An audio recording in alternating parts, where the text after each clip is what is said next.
এমন যুবক যে যুবক তার যৌবনটাকে আল্লাহর ইবাদতে কাটিয়েছে। এখানে এই যে আপনারা যারা বসে আছেন বেশিরভাগই হচ্ছেন যুবক, বেশিরভাগই সবাই তো যুবক। আমি তো বয়স্ক তেমন কাউকে দেখতে পাচ্ছি না, দু একজন ছাড়া, দু একজন তাও খুব বয়স্ক না, আমাদের কাছাকাছি বা কিছু বড় হবে, ঠিক কিনা? সাধারণত যুবক ধরা হয় কোন বয়স থেকে কোন বয়সে? লেটস সে 20 থেকে 40, তাই না? 20 থেকে 40, এই 20 বছরের সময়টা হচ্ছে একেবারে জীবনের সবচাইতে মাহেন্দ্রক্ষণ। এত শক্তি, সম্ভাবনা, টকবগে যুবক।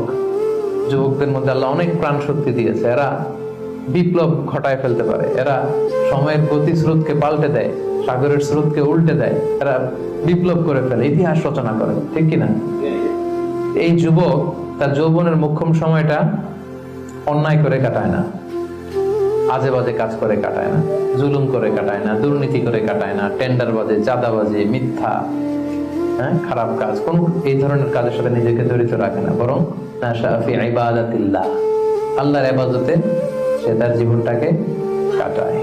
এজন্য যৌবনের এই সময়টা প্রিয় ভাইরা অনেক দামি। এটা বেশি দিন থাকবে না। রং ধরা যৌবন জং ধরে নাই, শেষ।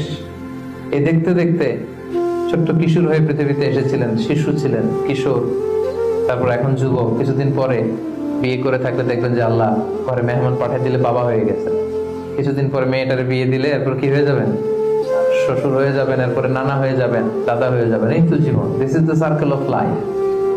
রং ধরা যৌবন জং ধরে শেষ।